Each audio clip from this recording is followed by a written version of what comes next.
اب آپ کو ملے گی 3D پرنٹڈ فش۔ لیبارٹری میں جائیں، اپنے ہاتھوں سے مچھلی بنائیں، گرما گرم آئل میں فرائی کریں اور مزے مزے سے کھائیں۔ مرغی اور گائے کے گوشت کی لیبارٹری میں کامیاب تیاری کے بعد سائنسدانوں نے دنیا میں پہلی بار آرٹیفیشل لیبارٹری سی فوڈ کی تیاری پر کام شروع کر دیا ہے۔ جی ہاں، لیبارٹری فش۔ یقیناً آپ سوچ رہے ہوں گے یہ کیسے ممکن ہے، لیکن اس سے پہلے اگر ابھی تک آپ نے ہمارا چینل سبسکرائب نہیں کیا تو ضرور کر لیجئے، اور ہاں، بیل آئیکن کلک کرنا تو ہرگز نہ بھولیے گا تاکہ آپ تک اسی طرح کی دلچسپ نیوز اپڈیٹس پہنچتی رہیں۔ 3D پرنٹڈ فش سنتے ہی ذہن میں آتا ہے امپاسبل، ہو ہی نہیں سکتا، لیکن ویورز آپ حیران ہوں گے، سنگاپور کے سائنسدانوں نے لیبارٹری میں دنیا کی پہلی مصنوعی مچھلی بنانے کا آغاز کر دیا ہے۔ لیبارٹری میں پہلی بار 3D پرنٹر کی مدد سے کھانے کے قابل مچھلی تیار کی جا رہی ہے۔ ماہرین کے مطابق لیبارٹری میں تیار کی جانے والی اس مچھلی کا ذائقہ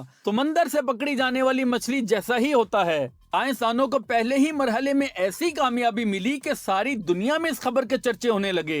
جی ہاں، سائنسدانوں نے کامیابی سے لیبارٹری فش کے چھوٹے چھوٹے ٹکڑے تیار کر لیے ہیں، جن کی تصاویر دیکھتے ہی دیکھتے وائرل ہو رہی ہیں۔